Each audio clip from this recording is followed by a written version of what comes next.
Subscribe गर्नुहोस् take नुजरा च्यानललाई र सँगै रहेको बेल आइकनलाई थिच्नुहोस् लेटेस्ट टेक्नोलोजी भिडियो सबैभन्दा पहिले देख्नको लागि। साथीहरु, टेक नुजराको नयाँ भिडियोमा यहाँहरुलाई स्वागत छ।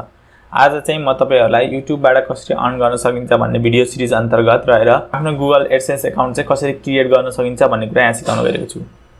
यहाँभन्दा अगाडि चाहिँ हामीले युट्युब अकाउन्ट चाहिँ कसरी बनाउने अनि युट्युबमा भिडियो अपलोड कसरी गर्ने, त्यसपछि गएर आफूले थम्बनेल कसरी बनाउने युट्युबको लागि, त्यस्तै गरेर लोगो र ब्यानर चाहिँ कसरी बनाउने भन्ने कुराहरु चाहिँ सिकिसकेका छौं। यदि तपाईले त्यो भिडियो हेर्नु भएको छैन मैले लिंक डिस्क्रिप्सनमा राखिदिएको नै छु, गएर चाहिँ चेक गर्न सक्नुहुन्छ। आज चाहिँ हामी एडसेन्स अकाउन्ट क्रिएट गर्न गइरहेका छौं।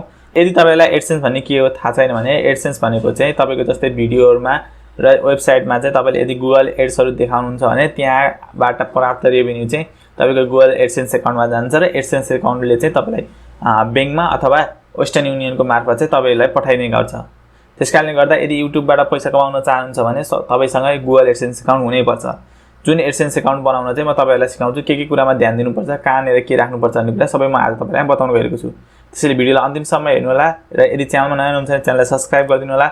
मसँग सोशल मिडियामा जोइन हुन मन छ भने मेरो सोशल ह्यान्डलको लिंकहरु डिस्क्रिप्सनमा दिएको छ, त्यहाँ गएर चाहिँ चेक गर्न सक्नुहुन्छ। Without wasting our time let's begin. सबभन्दा पहिले त गुगल क्रोम ब्राउजर खोल्नुहोस् र यहाँ माथि टाइप गर्नुहोस् गुगल एडसेन्स भनेर। यो टाइप गरिसकेपछि तपाईले यहाँ देख्नुहुन्छ AdSense earn money from a website monetisation भन्ने लेखेको छ, यसमा क्लिक गर्नुहोस्। यसमा क्लिक गरिसकेपछि सबभन्दा पहिला गेट स्टार्टेड गर्नुहोस्। गेट स्टार्टेडमा गरेपछि तपाईले चाहिँ आफ्नो चाहिँ गुगल अकाउन्ट चाहिँ लगइन गर्नुपर्ने हुन्छ, साइन इन गर्नुपर्ने हुन्छ। यदि तपाईहरुलाई चाहिँ जीमेल अकाउन्ट कसरी बनाउने भन्ने थाहा छैन भने मैले अलरेडी भिडियो बनाएर पोस्ट गरेको छु अथवा लिंक चाहिँ डिस्क्रिप्सनमा पाउनुहुन्छ, त्यहाँ गएर पनि चेक गर्न सक्नुहुन्छ। र म चाहिँ आफ्नो जीमेल अकाउन्ट चाहिँ यहाँ लगइन गर्छु। पहिला चाहिँ जीमेल अकाउन्ट राख्नुहोस्। यहाँ मैले आफ्नो जीमेल आईडी यहाँ राखिसकेको छु। त्यसपछि गएर अब नेक्स्टमा क्लिक गर्छु। नेक्स्टमा क्लिक गरिसकेपछि तपाईले चाहिँ आफ्नो पासवर्ड राख्नुपर्ने हुन्छ। जुन पासवर्ड चाहिँ जीमेलको पासवर्ड त्यो राख्नुहोस्। म आफ्नो पासवर्ड राख्छु। आफ्नो पासवर्ड राखिसकेपछि अब नेक्स्टमा क्लिक गर्नुहोस्। नेक्स्टमा क्लिक गरिसकेपछि तपाई यहाँ हुनुहुन्छ। यदि तपाईसँग वेबसाइट छ भने चाहिँ यहाँ वेबसाइटको लिंक पनि राख्न सक्नुहुन्छ। हामीसँग अहिले वेबसाइट छैन, त्यसकारण गर्दा आई डोन्ट ह्याभ वेबसाइट भनेर लेख्छु। त्यसपछि चाहिँ get more out of AdSense भनेको छ। यदि तपाईहरुलाई चाहिँ हेल्प चाहिन्छ भने चाहिँ यस गर्दा हुन्छ, मेलमा चाहिँ यसको हेल्पहरु आइरा हुन्छ। यदि चाहिदैन नो गर्दा हुन्छ, म यहाँ नो गर्छु, यसलाई चाहिदैन मलाई।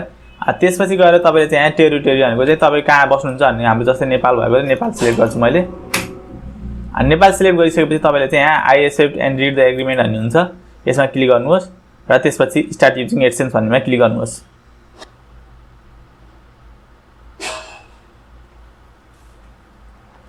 यति गरिसकेपछि तपाईको चाहिँ एडसेन्स अकाउन्ट चाहिँ क्रिएट हुन्छ। अब एडसेन्स अकाउन्ट क्रिएट गरिसकेपछि तपाईले धेरै यहाँ एक दुईटा कुरामा ध्यान दिनुपर्ने हुन्छ। म तपाईहरुलाई बताउन गएको छु। तपाईले यहाँ आएपछि चाहिँ अब यहाँ देख्न सक्नुहुन्छ टेल अस अबाउट योर भनेको छ। यो चाहिँ हामीले फर्म भर्नुपर्ने हुन्छ, त्यसकारणले गर्दा इन्टर इन्फर्मेसनमा क्लिक गर्नुहोस्। तपाईले टेल अस अबाउटमा क्लिक गर्नुभयो भने चाहिँ यहाँ हुन्छ। यहाँ चाहिँ तपाईले चाहिँ आफ्नो सबै कुरा भन्नुपर्छ, जस्तै अकाउन्ट टाइप भनेको कस्तो हो, इन्डिभिजुअल हो कि बिजनेस हो भन्ने कुरा भन्नुपर्छ। त्यसपछि तपाईको आफ्नो नाम लेख्नुपर्ने हुन्छ, अनि सिटी कहाँनेर बस्नुहुन्छ त्यो, पोस्टल कोड आफ्नो कोड के हो, र फोन नम्बर चाहिँ अप्सनल छ, राख्दै हुन्छ नराख्दै हुन्छ। त्यसपछि चाहिँ इन्टर गर्नुपर्छ। र तपाईले यो फर्म भर्ने बेलामा चाहिँ आफ्नो नागरिकता अनुसार भर्नुपर्छ। पछि तपाईले चाहिँ $10 भएपछि चाहिँ तपाईको एडसेन्स अकाउन्टमा चाहिँ $10 भइसकेपछि चाहिँ तपाईले आफ्नो एड्रेस चाहिँ भेरिफिकेसनको लागि गुगलले चाहिँ एउटा पिन पठाउँछ। त्यो पिन चाहिँ तपाईको एड्रेसमा आउने भएको कारणले गर्दा चाहिँ र त्यसमा चाहिँ तपाईले चाहिँ आफ्नो नागरिकता अथवा कोड राखेर चाहिँ त्यसलाई भेरिफाई गर्नुपर्ने हुन्छ। त्यो बेलामा चाहिँ चाहिने भएको कारणले आफ्नो नागरिकतामा जे नाम छ त्यही राख्नुहोस्। तपाईको गुगल अकाउन्टको नाम जे भए पनि मतलब हुँदैन, तर आफ्नो चाहिँ ओरिजिनल नाम चाहिँ के हो त्यो राख्नुपर्छ। यहाँ नेममा एड्रेसमा पनि त्यही राख्नुपर्छ है, यो कुरा चाहिँ ध्यान दिनुहोस्। जस्तै मेरो अकाउन्ट चाहिँ इन्डिभिजुअल हो, मेरो अकाउन्ट चाहिँ इन्डिभिजुअल गरेर इन्डिभिजुअल सिलेक्ट गर्ने। अब जस्तै नाम चाहिँ तपाईको नागरिकतामा जे नाम छ त्यही राख्नुपर्ने हुन्छ।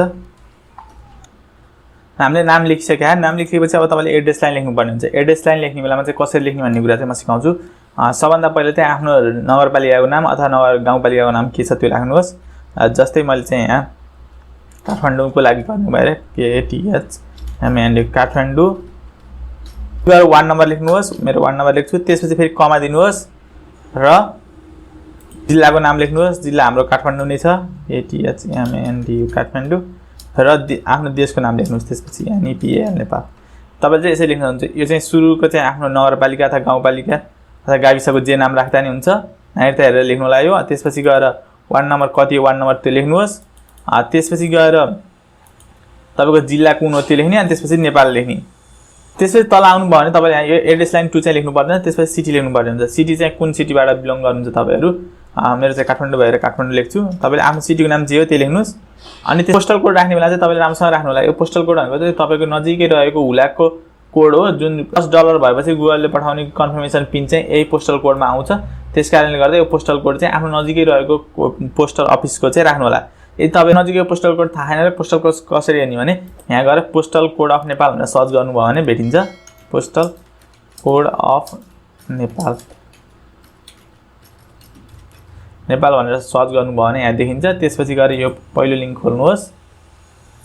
यहाँ खोलिसकेपछि तपाईको प्रोभिन्सेस कुन हो पहिला सिलेक्ट गर्नुहोस्। हाम्रो 3 हो।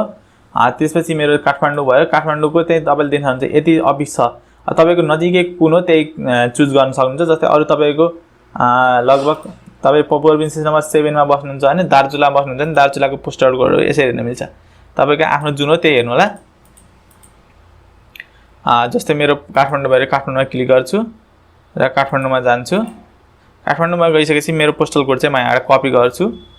आफ्नो पोस्टल कोडमा ल्याएर कन्ट्रोल V गरेर पेस्ट गरिदिन्छु। तपाईले यसरी चाहिँ आफ्नो पोस्टल कोड चाहिँ राख्न सक्नुहुन्छ। यदि गइसकेपछि तपाई आफ्नो फोन नम्बर चाहिँ अप्सनल छ, राख्दा नि हुन्छ नराख्दा नि हुन्छ। म आफ्नो फोन नम्बर राख्छु र सबमिट गरिदिन्छु। म सबमिट गरिसकेपछि तपाईले यहाँ देख्नुहुन्छ we have got your information भनेको छ। हामीले चाहिँ आफ्नो इन्फर्मेसन राखिसक्यो। अब यदि गरेपछि तपाईको गुगल एडसेन्स अकाउन्ट क्रिएट भयो। अहिले यहीँबाट गुगल एडसेन्स अकाउन्ट तपाईसँग वेबसाइट छ भने यहाँ गएर एड साइट गरेर गर्न सकिन्छ। अथवा तपाईसँग युट्युब अकाउन्ट छ भने युट्युब अकाउन्टमा चाहिँ एडसेन्स लगाउन सकिन्छ। म चाहिँ आफ्नो युट्युब अकाउन्ट खोल्छु। युट्युब अकाउन्ट खोलिसकेको छु। युट्युब अकाउन्टमा खोलिसकेपछि तपाईँ युट्युब स्टुडियोमा जानुहोस्। युट्युब स्टुडियोमा गएपछि तपाईले यहाँ मोनेटाइजेसन भन्ने देख्नुहुन्छ तल।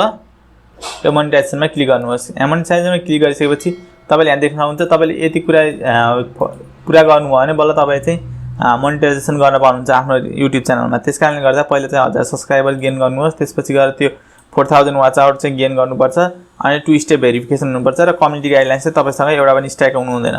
त्यसकारणले गर्दा चाहिँ यो कुरा मिट गरिसकेपछि यहाँ तपाईले कनेक्ट योर एडसेन्स अकाउन्ट भन्छ। त्यसपछि डाइरेक्ट तपाई आफ्नो एडसेन्स अकाउन्टमा गएर चाहिँ कनेक्ट गर्न सक्नुहुन्छ। यसले एडसेन्स अकाउन्ट क्रिएट गर्छौं र आफ्नो युट्युब अकाउन्ट चाहिँ एडसेन्स अकाउन्टमा चाहिँ यसरी कनेक्ट गर्छौं। यो तपाईलाई यो भिडियो कस्तो लाग्यो कृपया प्रतिक्रिया दिनुहोस्। हाम्रो युट्युबबाट कसरी अर्न गर्ने भन्ने भिडियो सिरिज यही अन्त्य हुन्छ। आशा छ तपाईहरुले चाहिँ आफ्नो युट्युब अकाउन्ट क्रिएट गर्न, लोगोहरु बनाउन, ब्यानरहरु बनाउन, त्यस्तै भिडियोहरु कसरी अपलोड गर्ने, एडसेन्स अकाउन्ट कसरी बनाउने भन्ने कुरा चाहिँ बुझ्नु भयो होला। यो फलो गरेर चाहिँ तपाईले युट्युब अकाउन्ट गराएर चाहिँ पैसा कमाउन सक्नुहुन्छ। सब्स्क्राइब गर्नु भएन सब्स्क्राइब गरिदिनु होला र यो भिडियोहरु तपाईलाई मन परेको छ भने कृपया लाइक, शेयर एन्ड कमेन्ट गर्न नबिर्सिनु होला।